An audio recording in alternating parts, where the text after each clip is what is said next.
Excel Chapter 9, pages 496 through 499. All right, to calculate the number of payments required to reach an investment goal. In cell A7, enter months.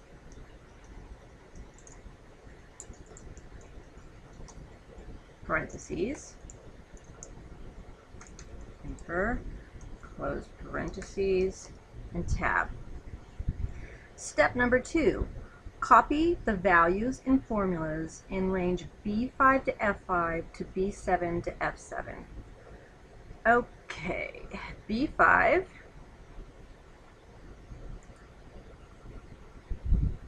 to F5. Copy that from B7 to F7. Now, because we didn't drag them down, we didn't increment. Step number 3, copy the values and formulas in the range H6 to I6. So H6 to I6 to the range H7 to I7. All right, step number 4. In cell G7, enter the formula equals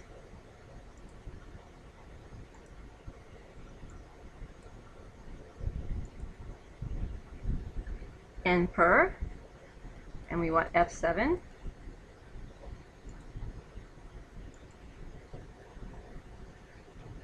I7,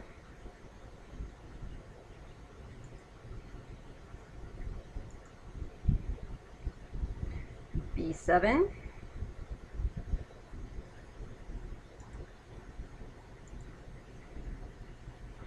and C7.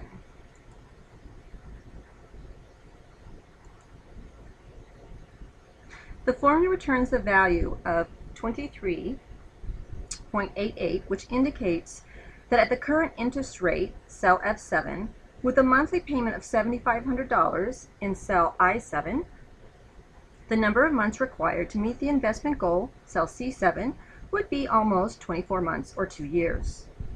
Format cell G7, that's where we are now, with the output cell style.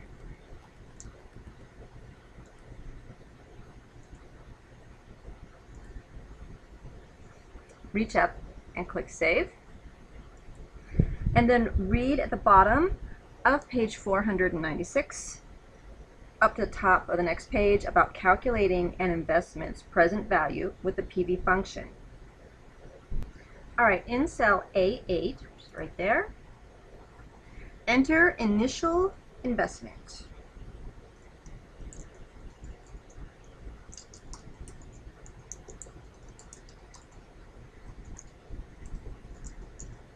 PV, close parentheses, and tab. Always take a look at that spelling. All right, copy the value in cell C7 and paste it into cell C8. Okay, cell C7, and we're just going to copy that down to cell C8. Step 3, copy the values in the range D6 to I6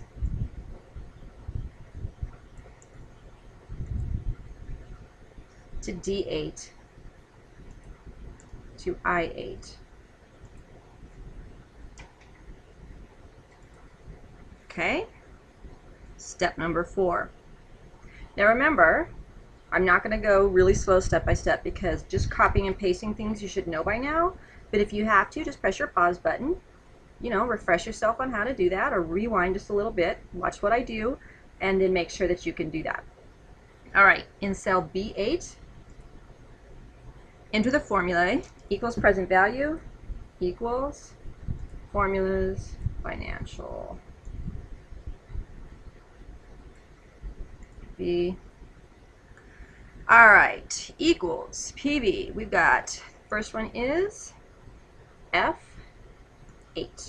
in your rate. Okay. Next is G8. G8.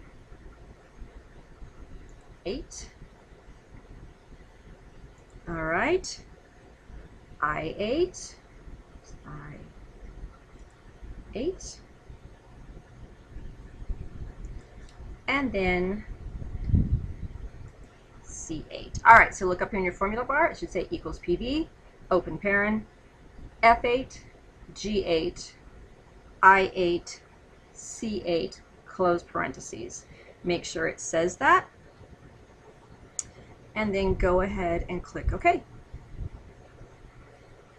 The formula returns the value of a negative $147,311, which is how much Diane needs in the account today to reach $300,000 in savings after 18 months of investing $7,500 per month at a 5.4% annual interest rate. All right, step 5, format cell B8 using the output style.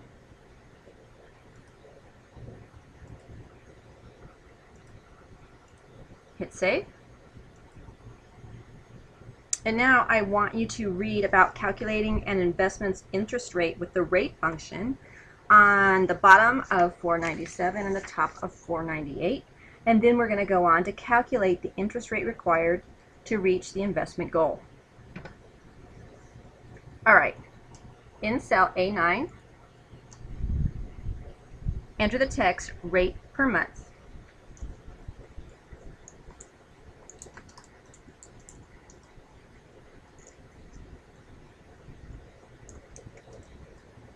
And press Tab key. Copy, step number 2, copy the values and formulas in the range B7 to C7. So here's B7 to C7, and copy that to B9 to C9. Step 3. In cell E9, enter the value 12, and then copy the values and formulas in the range G8 to I8. Okay, G8 to I8.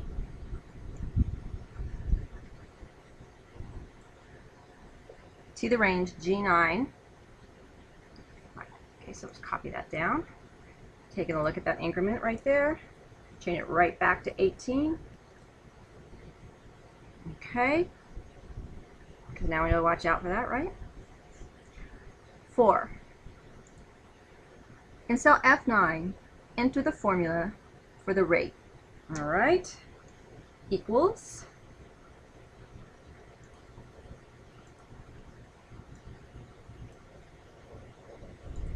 rate. Input is G9. Payment is I9.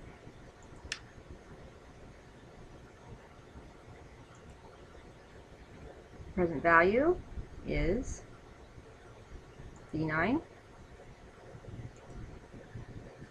And future value is C9.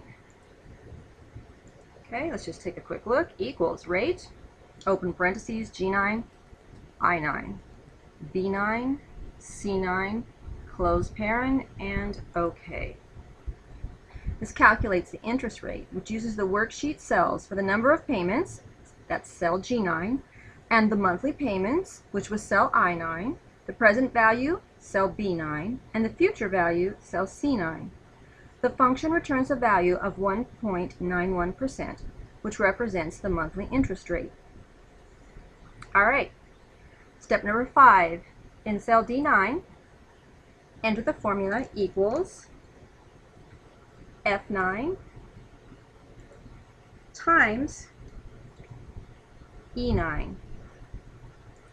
F9 times E9. Go ahead and press your enter key, which multiplies the monthly interest rate by 12 months to calculate the annual interest rate of 22.95%.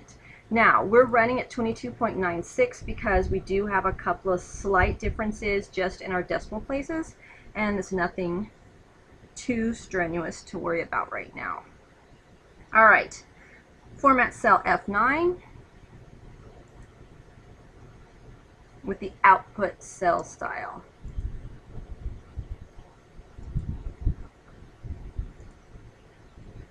Reach up, click on Save.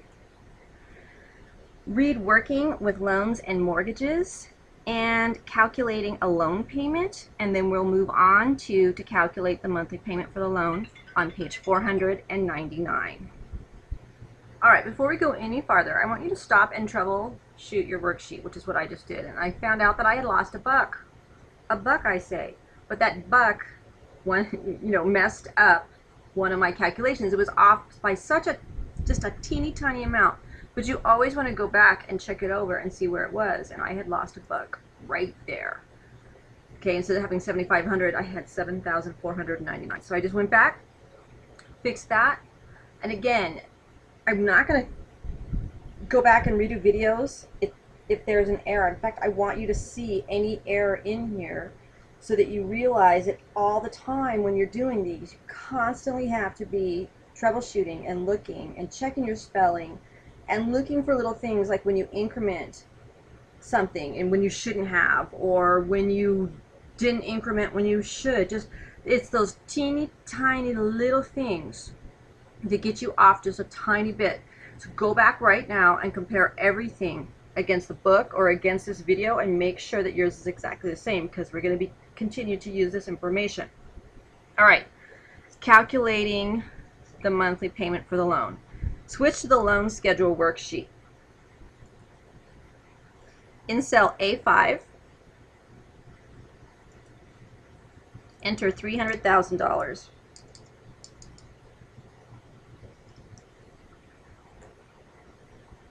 The loan amount is entered as a positive cash flow because the money is going from the bank to Bent Cycling. In cell B5, enter 8.5%.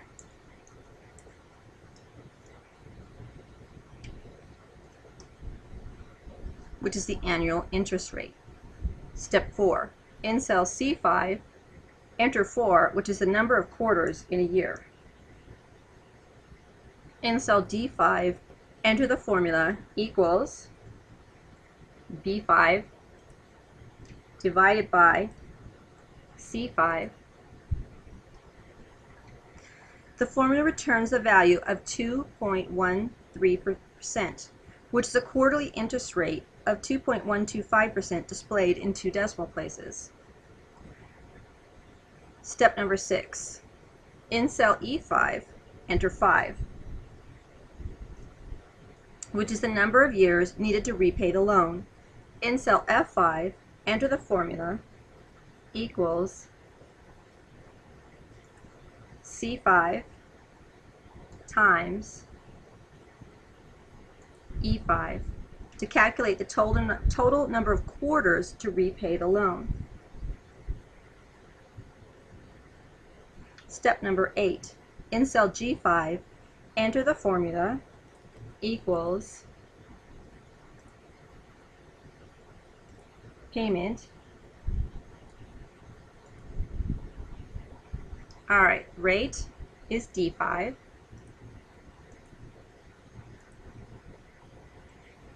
Okay, our input is F5. And our present value is A5. Always stop, take a look, equals payment, D5, F5, A5, close parentheses, and OK. The formula returns the value negative 18,569, which is a negative cash flow displayed to the nearest dollar amount. Take a look at figure 9-6 and compare your worksheet against the one in that figure. All right, reach up and hit save. Then go read about creating an amortization schedule before we go on. And when you're finished reading that, we'll move on to the next video.